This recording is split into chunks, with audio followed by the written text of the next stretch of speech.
Well, political parties are gearing up for elections, with many launching their manifestos. The IEC, on the other hand, is also opening registrations this very weekend.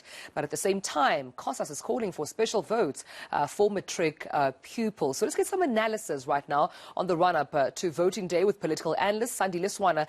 And of course, several political parties, we understand, will be launching their election manifestos in the coming days ahead. So let's get some perspective now. Mr. Swana, thank you so much for your time and good morning to you. I want to start here. What do you think will inform voter decision, in the next couple of days leading up to the 1st of November?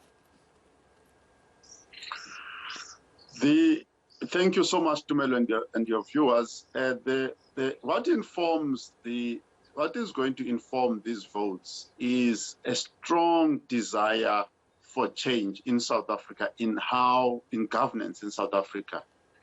You will remember that in the 2019 elections that took place for the national and provincial government, it was the lowest voter turnout since 1994, signaling that the voters have lost faith in the outcomes of government and in the programs of the ruling party.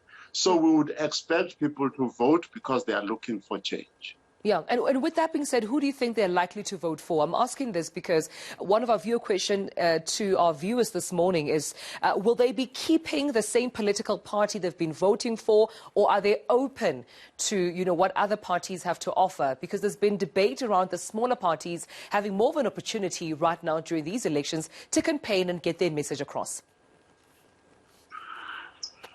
In my looking at the statistics, recent statistics, voting statistics, it shows that parties such as the EFF, the Freedom Front Plus, are the ones that are growing at this point in time.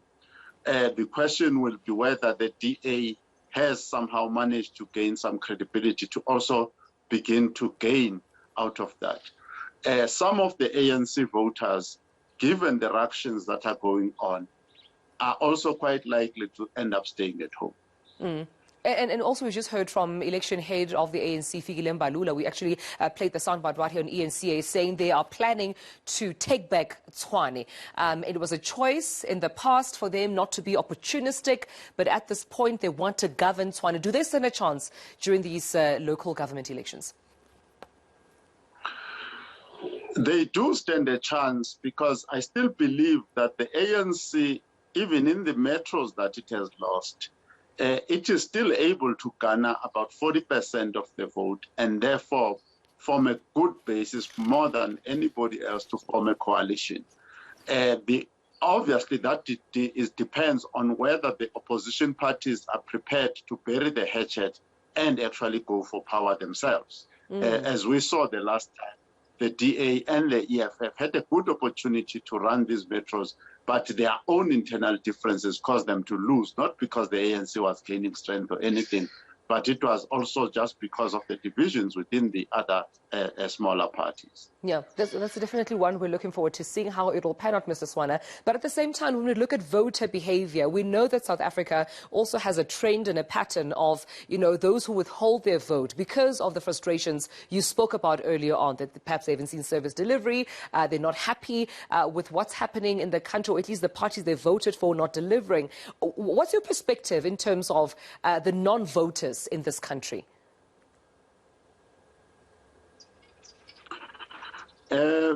First of all, we have to accept that South Africa, by international standard, has got one of the lowest voter participation rates.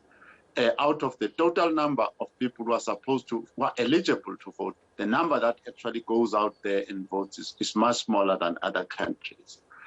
Also, we must remember that more than every year, more than 500,000 people, more than 500,000 people actually qualify to vote. And I'm being very conservative every year.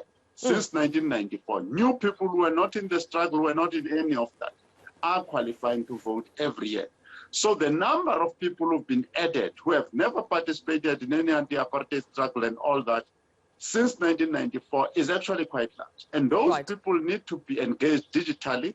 and in other ways, and we're finding that they are not being engaged in the manner that they want to be engaged in the voting processes. Interesting perspective you bring there. And that leads me to the youth vote then, because we know that Cosas is calling for at least a special day to be set aside, especially for those who may be in matric and having to write their, final exams or matric exams at that time.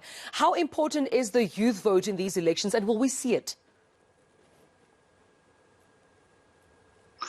Yeah, based on exactly what I've just said, obviously we don't know how much homework Cosas has done in preparing, making sure their own supporters and their own age group is actively involved in politics.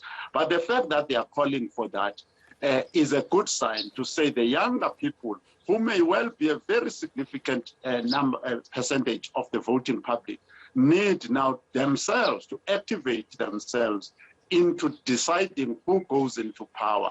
So the call itself is a well-placed call in terms of mobilizing the youth. Whether the logistics of the IEC will permit that, it's another question altogether. But the idea itself is going in the right direction.